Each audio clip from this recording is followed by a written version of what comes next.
Supreme court ने आज उत्तराखंड के चुनाव आयोग पर 2 लाख रुपए का जुर्माना लगा दिया है, क्योंकि उत्तराखंड के चुनाव आयोग ने हाई कोर्ट का आदेश नहीं माना था। और हाई कोर्ट का आदेश था क्या कि जो नियम उत्तराखंड के चुनाव आयोग ने खुद बनाए हैं वो उसका पालन करे, लेकिन चुनाव आयोग ने उनका पालन नहीं किया और हाई कोर्ट का आदेश भी नहीं माना। इसलिए सुप्रीम कोर्ट ने इस पे आज कड़ा रुख अपनाया है। दरअसल ये मामला बहुत सिंपल नहीं है, ये वोट चोरी से जुड़ा है। उत्तराखंड के अंदर, जैसा देश के बाकी हिस्सों में भी नियम होता है, एक नियम है कि अगर किसी व्यक्ति का नाम 2 जगह से वोटर लिस्ट पे है तो उसका नामांकन चुनाव में रद्द किया जाता है। उत्तराखंड में हाल में पंचायतों के चुनाव हुए। देखने में आया कि बड़ी संख्या में और खास तौर पर बीजेपी के प्रत्याशियों के नाम ऐसे थे जो 2-2 जगह से वोटर लिस्ट पे थे। यह सामने आते ही चुनाव आयोग से शिकायत की गई, अपील की गई कि उनका नामांकन रद्द होना चाहिए, लेकिन चुनाव आयोग ने यह बात नहीं मानी। तो लोग हाई कोर्ट गए। हाई कोर्ट ने चुनाव आयोग से कहा कि नियम तो यही है और आपको इनका नामांकन रद्द करना चाहिए, लेकिन चुनाव आयोग ने हाई कोर्ट की बात भी नहीं मानी और उन सभी लोगों को चुनाव लड़ने की अनुमति दे दी। सवाल यह है कि चुनाव आयोग की ऐसी मजबूरी क्या थी कि उसको अपने ही नियम के खिलाफ और हाई कोर्ट के फैसले के खिलाफ जाना पड़ा। उत्तराखंड के अंदर यह वोट चोरी का मामला था। दरअसल कहानी यह है कि जनवरी में उत्तराखंड के अंदर म्युनिसिपल कॉरपोरेशंस के नगर निगमों के चुनाव हुए थे। उस वक्त पे बीजेपी ने एक काम किया जो हमको बाद में पता चला। उसने अपने सभी वर्कर्स जो कि गांव के अंदर वोटर थे उनको शहरी इलाके में वोटर बनवा दिया, ताकि शहर के जो नगर निगम के चुनाव हैं उसमें अपनी वोटों की संख्या बढ़ाई जा सके और नतीजों को प्रभावित किया जा सके। जब कांग्रेस पार्टी ने वोट चोरी पे काम करना शुरू किया तो यह पता चला कि यह पूरी एक प्लानिंग के तहत बीजेपी ने अपने वोटर्स को गांव से शहर में शिफ्ट किया था।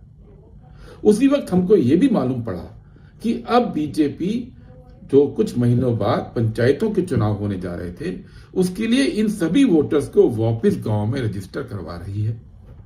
यह पता चलते ही कांग्रेस पार्टी ने और कांग्रेस के प्रदेश अध्यक्ष करण माहरा ने चुनाव आयोग को चिट्ठी लिखी कि इसकी अनुमति नहीं दी जा सकती है, क्योंकि चुनाव आयोग का नियम यह कहता है कि किसी भी व्यक्ति को किसी भी पते पर वोटर के रूप में रजिस्टर करने के लिए उसमें कम से कम 6 महीने रहना जरूरी है और दूसरे चुनाव में 6 महीने से कम का वक्त है। तो 6 महीने के अंदर कोई भी वोटर पहले शहरी इलाके में और फिर गांव के अंदर अपना नाम रजिस्टर नहीं कर सकता है। कांग्रेस के विरोध के कारण यह प्रक्रिया रुक गई, क्योंकि यह संभव नहीं था। लेकिन जब बीजेपी के लोगों को यह पता चला और जब उन्होंने देखा कि उनके जो वोटर्स थे वो शहर से अब वापस गांव में रजिस्टर नहीं हो रहे हैं, तो उन्होंने शिफ्टिंग का आइडिया छोड़ दिया और उन वोटर्स ने नए वोटर के रूप में गांव में रजिस्ट्रेशन करवाना शुरू कर दिया। इन्हीं में से कुछ वोटर्स को पंचायत के चुनाव के दौरान टिकट भी मिल गया। जब टिकट मिला तो उनका एक वोट शहर के इलाके में रहा और एक वोट अब गांव में हो गया, और इसीलिए इसी आधार पर उनका नामांकन रद्द होना चाहिए था। लेकिन चुनाव आयोग ने ना जाने क्यों किस दबाव के अंदर यह फैसला लिया कि वो अपने नियम को नहीं मानेगा और ऐसे सभी लोगों को चुनाव लड़ने की परमिशन दे दी। आज सुप्रीम कोर्ट में इसी की सुनवाई थी और सुप्रीम कोर्ट ने स्पष्ट कहा कि चुनाव आयोग ने अपने नियम को ना मानकर और हाई कोर्ट के आदेश को ना मानकर गलत काम किया है, इसलिए उस पर 2 लाख का जुर्माना लगा है।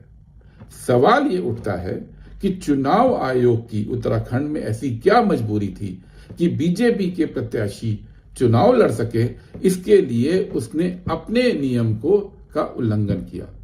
और दूसरी बात, ये बीजेपी का जो पूरा का पूरा तरीका है कि वो कृत्रिम रूप से, नकली रूप से वोटर्स को एक जगह से दूसरी जगह शिफ्ट करते हैं अपने कार्यकर्ताओं को, और कार्यकर्ताओं को शिफ्ट करके वोट चोरी करके चुनाव को प्रभावित करते हैं, उस पर चेक लगा तो चुनाव आयोग ने उस पर कार्रवाई करने की बजाय बीजेपी के प्रत्याशियों को बचाने का काम क्यों किया, ये आज हमारा सवाल है।